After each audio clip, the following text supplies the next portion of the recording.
सुप्रभात बच्चों, आज हम आपकी पाठ्य पुस्तक हिंदी के पाठ 3 का अध्ययन करेंगे जिसका शीर्षक है पंच परमेश्वर। तो चलिए पाठ को पढ़ते हैं, जानते हैं पंच परमेश्वर का क्या महत्व होता है, क्यों पंचों को परमेश्वर यानी कि ईश्वर के बराबर स्थान प्राप्त है।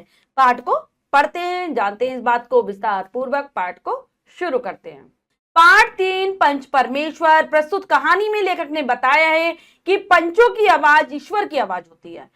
जब न्याय करते हैं तब उनकी आत्मा सच्चा फैसला सुनाती है।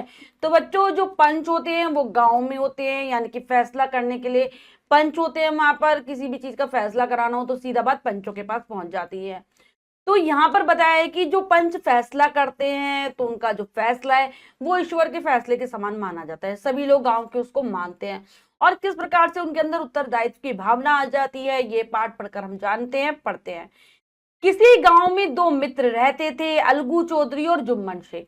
दोनों में गहरी मित्रता थी। अलगू चौधरी ने जुम्मन के पिता से ही शिक्षा प्राप्त की थी। उनमें इतना विश्वास था कि यदि जुम्मन कहीं जाते तो उसके घर की देखभाल अलगू करते और यदि अलगू को कहीं जाना हो तो उसके घर और खेती की रखवाली जुम्मन करते थे। तो ये कहानी है गांव में रहने वाले दो मित्र अलगू चौधरी और जुम्मन शेख की। दोनों में बहुत गहरी मित्रता थी, यानी कि पक्के वाले दोनों दोस्त थे। अलगू ने जो अपनी शिक्षा प्राप्त की थी वो जुम्मन के पिता से ही प्राप्त की थी, क्योंकि उनके पिता एक मौलवी थे। यदि जुम्मन को कहीं भी बाहर जाना होता था तो पूरे घर की देखभाल कौन करता? अलगू चौधरी करते। और अगर अलगू को कहीं जाना पड़ता तो जुम्मन उनके घर की खेती आदि की रखवाली करते थे। जुम्मन की एक बूढ़ी खाला थी, उसके पास कुछ जमीन जायदाद थी। जुम्मन ने बुढ़िया को समझा बुझाकर वह जमीन अपने नाम करा ली। जब तक उस जमीन की लिखा पढ़ी नहीं हुई तब तक खाला का बड़ा आदर सत्कार होता था, किंतु जमीन पर अधिकार होते ही जुम्मन और उसकी पत्नी का व्यवहार अत्यंत रूखा हो गया। बुढ़िया को अक्सर जली कटी बातें सुनने को मिलती थी। तो जुम्मन की एक बूढ़ी खाला थी, बूढ़ी खाला यानी कि मौसी थी, उसके बाद थोड़ी बहुत जमीन जायदाद थी। तो क्या करता है जुम्मन, क्योंकि बुढ़िया के घर में कोई और नहीं था उसकी जायदाद की देखभाल करने वाला, बुढ़िया की देखभाल करने वाला, इसलिए वो समझाते बुझाते कि भाई मैं तुम्हारा ख्याल रखूंगा, मैं तुम्हारा ध्यान रखूंगा, खाने पीने की कोई कमी नहीं होगी, तो तुम अपनी सारी जायदाद मेरे नाम कर दो। बुढ़िया ऐसा ही करती है, अपनी पूरी जमीन जायदाद जो भी उसके पास था सब जुम्मन के नाम कर देते हैं। जब तक जमीन की लिखा पढ़ी होती है, यानी कि जमीन जुम्मन के नाम नहीं होती, वो बुढ़िया की खूब सेवा करता है, सम्मान करता है। लेकिन जैसे ही जमीन उसके नाम हो जाती है तो उसका व्यवहार और उसकी पत्नी दोनों का व्यवहार खाला के प्रति रूखा हो जाता है, यानी कि दोनों उसके साथ बुरा व्यवहार करने लगते हैं। बुरी बुरी बातें, जलीकटी सुनाना, यानी कि बुरी बुरी बातें उसको कहने लगते हैं। अंत में बुढ़िया ने जुम्मन से कहा कि वह अलग रहेगी, वह उसे कुछ रुपया दे दिया करे। जुम्मन ने उल्टी सीधी बातें की और रुपया देना स्वीकार नहीं किया। इस पर खाला जान ने पंचायत बुलाकर फैसला कराने की धमकी दी। तो बुढ़िया जब बहुत ज्यादा परेशान हो गई जुम्मन और उसकी पत्नी से, वो कहती है कि मुझे अलग रहना है, अब तो मुझे थोड़े बहुत पैसे दे दिया करो, मैं अपना खाना पीना खुद बना लूंगी, खुद रह लूंगी। लेकिन जुम्मन ने पैसा तो क्या ही दिया उसको और बुरी बुरी बातें कहने लगे। इससे खाला जो जानती वो गुस्सा हो जाती है और कहती है कि मैं पंचायत करूंगी, यानी कि पंचायत में फैसला होगा। जुम्मन के आसपास के गांवों में बड़ा दबदबा था, कोई उसके विरुद्ध नहीं बोल सकता था, इसलिए उसे पंचायत का कोई डर नहीं था। उसे विश्वास था कि पंचों का फैसला उसी के पक्ष में होगा। बुढ़िया मौसी ने आसपास के गांव में जाकर अपना दुखड़ा सुनाया। लोगों ने उसके प्रति कोई सहानुभूति नहीं दिखाई, कुछ लोगों ने उसका उपहास भी किया। अंत में बुढ़िया अलगू चौधरी के पास पहुंची और उससे पंचायत में आने को कहा। अलगू जुम्मन की मित्रता के कारण नानुकुर करने लगा। बुढ़िया ने उसे ईमान की बात कहने का आग्रह किया। तो जुम्मन का जितने भी आसपास के गांव थे बड़ा दबदबा था, यानी कि रुतबा था। कोई उसके कोई उसके विरुद्ध बोलने की हिम्मत नहीं करता था, किसी में इतनी हिम्मत नहीं थी कि उसे पंगा ले फालतू का। इसीलिए जुम्मन बिल्कुल भी डर नहीं रहा था, उसे लग रहा था कि पंच जो भी फैसला करेंगे उसके हक में ही होगा। मौसी भी आसपास के सभी गाँव में जाती है, सबको अपनी कहानी सुनाती है, लेकिन कोई भी जुम्मन के कारण उससे सहानुभूति नहीं दिखाता, बल्कि उसका मजाक उड़ाने लगते हैं। अब बुढ़िया दौड़ी दौड़ी जाती है अलगू चौधरी के पास, जो कि जुम्मन का मित्र है, और कहती है कि तुम पंचायत में आना। जुम्मन भी दोस्ती के कारण पहले नानुकुर करता है, लेकिन बुढ़िया कहती है कि तुम आना जरूर पंचायत में और ईमान की बात कहना। ईमान यानी कि जो बात सही लगे वही कहना। एक दिन शाम को पंचायत बैठी। पंच लोगों के लिए जुम्मन ने पान, तंबाकू के आदि का प्रबंध किया।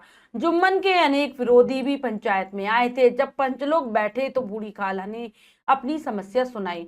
उसने बताया कि उसने अपनी सारी जायदाद जुम्मन के नाम लिख दी और बदले में जुम्मन ने उसे आजीवन रोटी कपड़ा देते रहने का वचन दिया था। पर अब उसे न पेट भर रोटी मिलती है न कपड़ा। उसने पंचों से न्याय करने की विनती की। और एक दिन फिर ऐसा ही आ जाता है जिस दिन पंचायत बैठती है। पंच लोगों के लिए अच्छे से तंबाकू पान की व्यवस्था कर देता है जुम्मन शेख, कि अपने पक्ष में करना था उसे तो पंचायत के फैसले को। लेकिन कुछ विरोधी लोग भी पंचायत में आए थे जो जुम्मन को पसंद नहीं करते थे। बूढ़ी काला सबके सामने अपनी समस्या को बताती है, सारी कहानी बताती है कि जुम्मन ने मेरी जायदाद जब अपने नाम लिखवाई थी तो कहा था कि पूरे जीवन भर मुझे रोटी देगा, रोटी कपड़ा देगा, लेकिन ना रोटी मिलती है मुझे तो पेट भर के, ना ही कपड़ा मिलता है। आप न्याय कीजिए। रामधन मिश्र जुम्मन के विरोधी थे। उन्होंने जुम्मन से पूछा कि वह किसे अपना पंच बनाना चाहता है। जुम्मन ने कहा कि खाला मौसी जिसे ठीक समझे पंच बना ले। खाला ने जुम्मन के पक्के मित्र अलगू चौधरी को अपना पंच घोषित किया। तो रामधन मिश्र वहां पर एक आदमी था जो कि जुम्मन को पसंद नहीं करता था। तो वो कहता है जुम्मन से, भाई तुम किसे अपना पंच बनाना चाहते हो? तो कहते हैं मुझे कोई चिंता नहीं है, जो मौसी को ठीक लगे उसे अपना पंच बना ले। तो मौसी बना लेती है अपना पंच अलगू चौधरी को, मतलब पंच के रूप में जो फैसला करेगा वो अलगू चौधरी करेगा, ऐसा कहती है। यह सुनकर जुम्मन मन बड़ा खुश हुआ।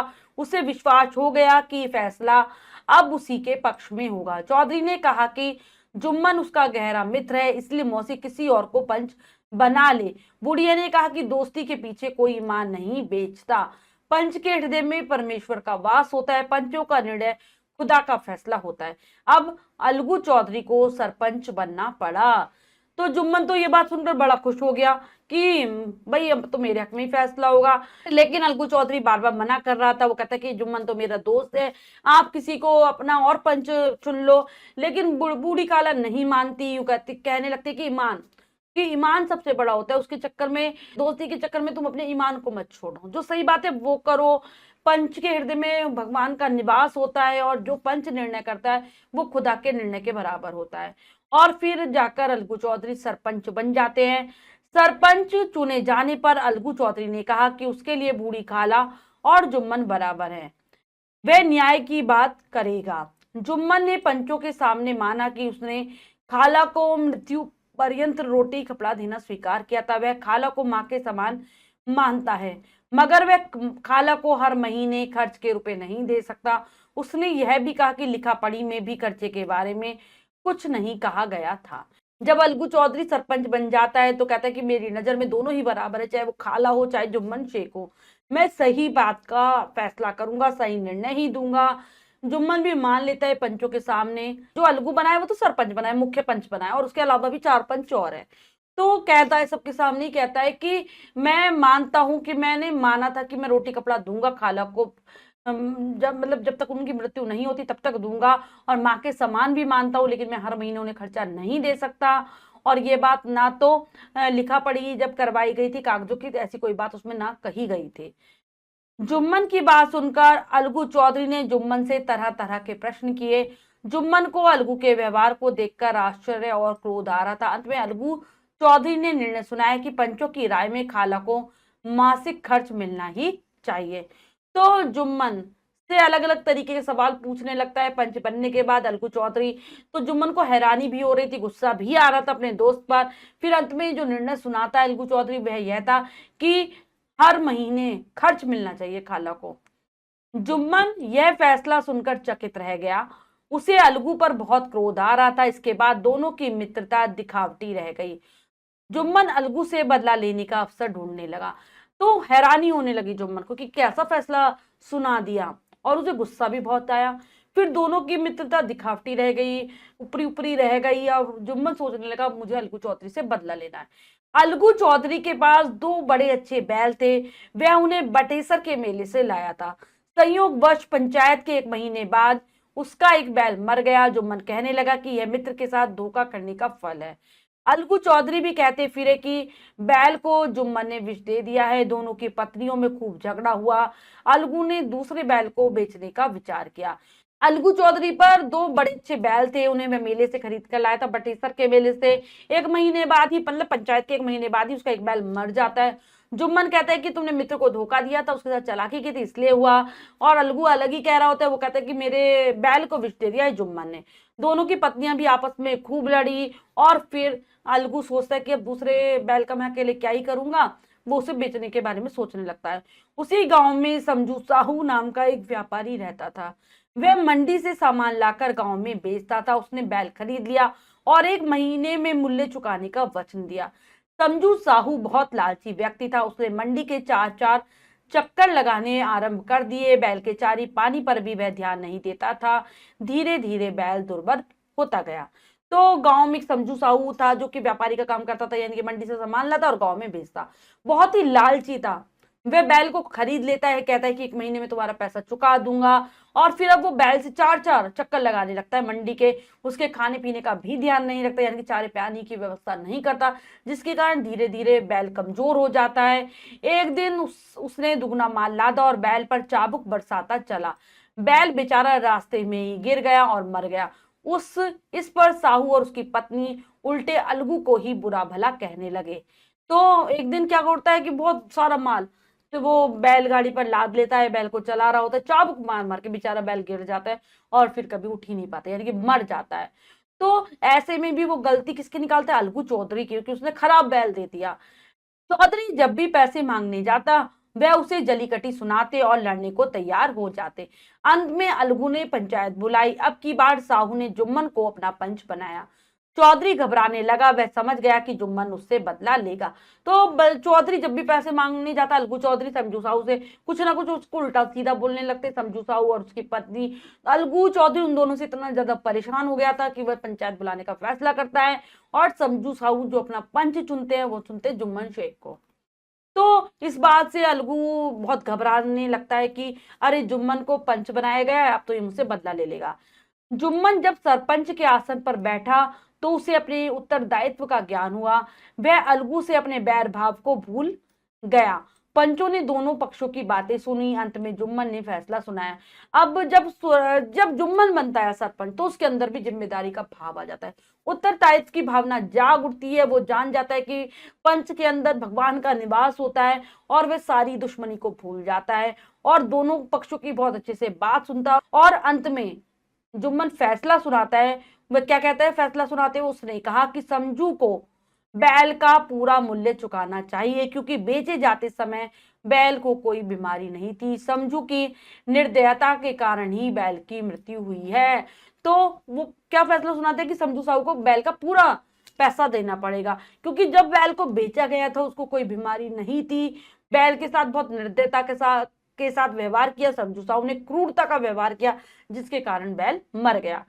फैसला सुनकर अलगू बहुत प्रसन्न हुआ। उसने जोर से कहा, पंच परमेश्वर की जय। सभी लोग पुकार उठे, पंच परमेश्वर की जय। जुम्मन और अलगू एक दूसरे के गले मिले और उनकी मित्रता फिर पहले जैसी हो गई। तो फैसला सुनकर जो अलगू है बहुत खुश हो जाता है, जोर से चिल्लाने लगता है, पंच परमेश्वर की जय, यानी कि पंच रूपी भगवान की जय। सारे लोग भी कहने लगते हैं, पंच परमेश्वर की जय। जुम्मन और जो अलगू थे दोनों एक दूसरे से गले मिल जाते हैं, जो उनकी दुश्मनी थी वो खत्म हो जाती है और फिर पहले जैसी मित्रता उनके बीच हो जाती है। तो बच्चों, ये पाठ हमें यही सिखाता है कि अगर किसी को निर्णय देने का फैसला दिया जाता है तो उसको अपने उत्तरदायित्व को समझना चाहिए, अपनी जिम्मेदारी को समझना चाहिए और ठीक फैसला करना चाहिए। करते हैं पाठ की शब्दार्थ। खालाजान, मौसी, सहानुभूति, हमदर्दी, ईमान, विश्वास, जली कटी बात, कड़वी बातें, मृत्यु पर्यंत मरने तक, दबदबा, दबाव, मित्रता, दोस्ती, उत्तरदायित्व, जिम्मेदारी, संयोगवश, दुर्भाग्य से, उपहास, मजाक, विरुद्ध, खिलाफ। तो ये है पाठ की शब्दार्थ, इन्हें अच्छे से याद कर लेंगे। करते हैं अभ्यास कार्य, जो कि है क्या सीखा में से। पहला प्रश्न लिखित अभिव्यक्ति में से है, सही विकल्प पर सही लगाइए। प्रश्न में 4 विकल्प है, 3 गलत है, 1 सही है। हमें सही विकल्प को चुनना है बच्चों, सही का निशान लगा देना है। करते हैं। अलगू चौधरी और जुम्मन थे घनिष्ठ मित्र, सगे भाई, कट्टर दुश्मन, सरपंच। तो ये दोनों थे घनिष्ठ मित्र, गहरे मित्र थे। बुढ़िया के साथ बुरा व्यवहार कौन करता था? अलगू, रामधन मिश्र, जुम्मन, गांव वाले। तो जुम्मन। पंचों का फैसला किसका फैसला होता है? खुदा का, पड़ोसी का, इंसान का, दोस्ती का। तो खुदा का। जुम्मन फैसला सुनकर रह गया, क्रोधित होकर, चकित, चुप, सभी गलत। तो क्रोधित होकर। उस किसकी निर्दयता के कारण बैल की मृत्यु हुई? समझू की, सरपंच की, पंचायत की, गांव वालों की? तो समझू की। नेक्स्ट है रिक्त स्थानों की पूर्ति कीजिए। तो चलिए करते हैं उचित शब्दों के द्वारा। अलगू चौधरी ने जुम्मन के पिता से ही शिक्षा प्राप्त की थी। जुम्मन ने बुढ़िया को समझा बुझाकर वह जमीन अपने नाम करा ली। खाला ने पंचायत बुलाकर फैसला कराने की धमकी दी। बुढ़िया ने कहा कि दोस्ती के पीछे कोई ईमान नहीं बेचता। अलगू चौधरी के पास 2 बड़े अच्छे बैल थे। नेक्स्ट है सत्य कथन पर सही तथा सत्य पर गलत लगाइए। करते हैं। 5 लोगों के लिए जुम्मन ने खाने का प्रबंध किया था। गलत। पान तंबाकू का किया था। जुम्मन और अलगू सगे भाई थे, ये भी गलत। मित्र थे। जुम्मन की एक जवान खाला थी, ये भी गलत है।